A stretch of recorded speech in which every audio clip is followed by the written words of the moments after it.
Issue 122.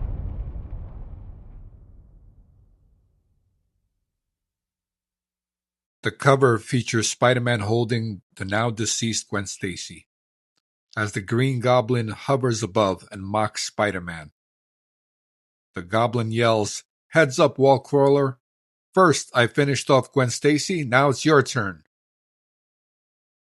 A heartbroken, grieving Spider-Man responds, "Wrong, Goblin. You murdered the only girl I'll ever love, and today's the day you're going to die." The issue is titled "The Green Goblin's Last Stand." The cover is beautifully illustrated by John Romita Sr., a work of art. The issue opens up immediately where the last one ended. Peter, devastated, carries Gwen's body down from the bridge. The emotional weight is crushing, and for the first time in a long time, he doesn't feel like Spider-Man. He feels like a broken man. The Green Goblin mocks Spider-Man by saying, "She's dead, Spider-Man. The woman you love is dead, and there is nothing you could do to save her." But Spider-Man's grief quickly hardens into something sharper: rage.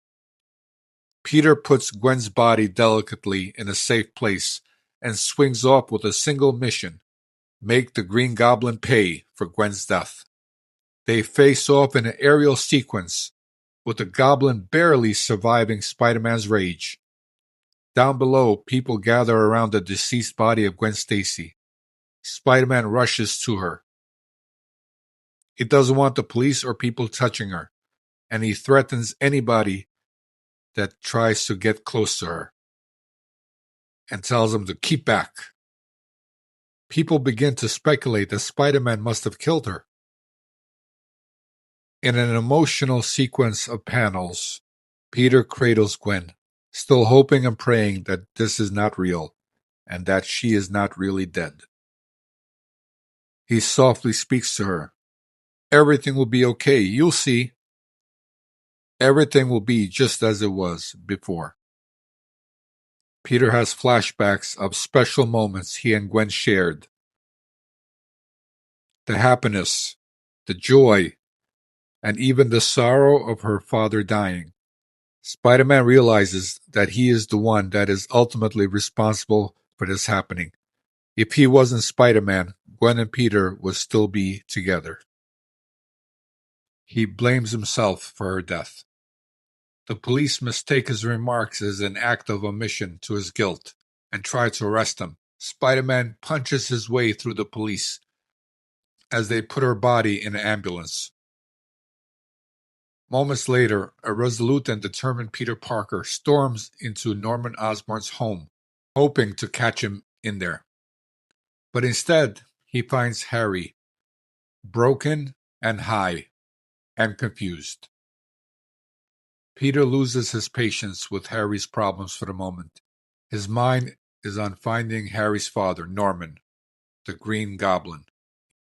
He leaves Harry in misery and sorrow to fend for himself, alone. Spider-Man goes to the Daily Bugle to talk to Robbie Robertson and get intel on the Green Goblin's possible whereabouts. While being confronted by J. Jonah Jameson for the death of Gwen Stacy, Spidey loses his patience and webs Jonah's mouth closed and leaves. While Peter searches on, the Goblin hides in an abandoned warehouse. Congratulating himself, he relishes the destruction he brought down on Peter Parker. He believes victory is finally his. But he also knows Spider-Man will come, and when he does, the Goblin will be ready. Spider-Man bursts into the warehouse with zero hesitation. No quips, no jokes, no mercy. The battle is savage, not flashy, not playful, just raw fury. Spider-Man hits harder than he has ever before. He knocks the Goblin off his glider, throwing punches, fueled by heartbreak. The Goblin tries to fight back with pumpkin bombs and razor bats, but Spider-Man is relentless. He will not be denied his revenge. There's a moment where Peter raises his fist, ready to kill the Goblin. And then He stops.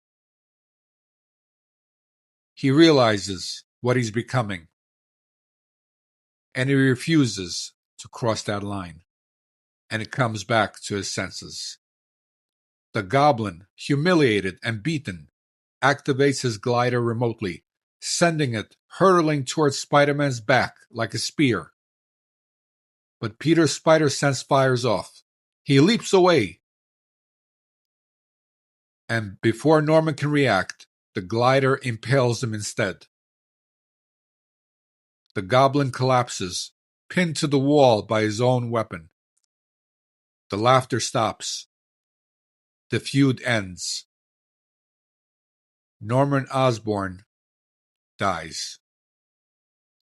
These two issues are some of the most bold and brazen issues ever published because of the impact that they have had on Spider-Man forever.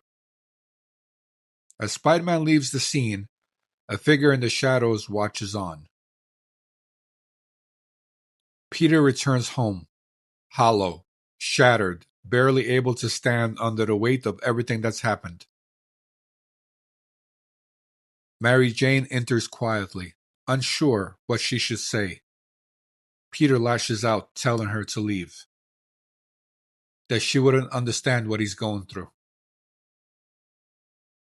She pauses at the door. Then, instead of walking out, she closes it behind her and steps back inside. The last 3 panels of the page have no words. None are needed.